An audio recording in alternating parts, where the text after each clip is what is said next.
right, man. So let's get to this part of the story that came out in the court case yesterday about PRE artist Paper Route Woo. You know what I mean? Paper Route Woo, millions of views. One of the PRE artists that were building with Dolph, really trying to put himself out there as an artist.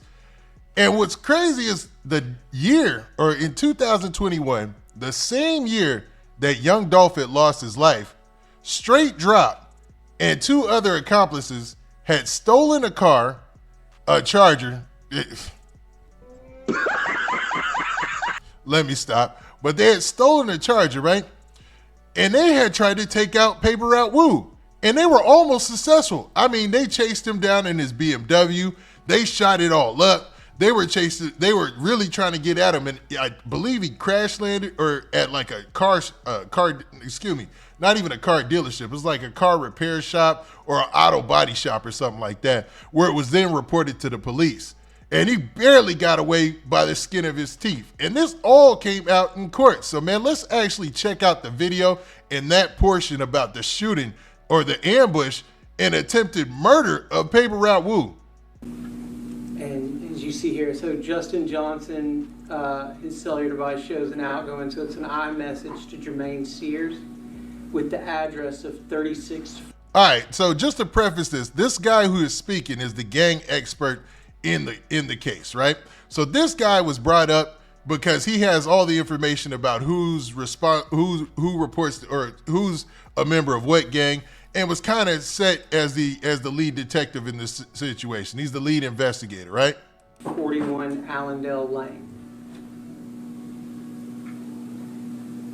And then that same day at 17:24 hours, we have an incident at the, it was called the Double R Auto Services. And okay, so Double R Auto Services is exactly where they reported the crime being committed, because this is where Paper Route Woo, he's having his day, right? He's just cruising around in his BMW, probably doing whatever he does.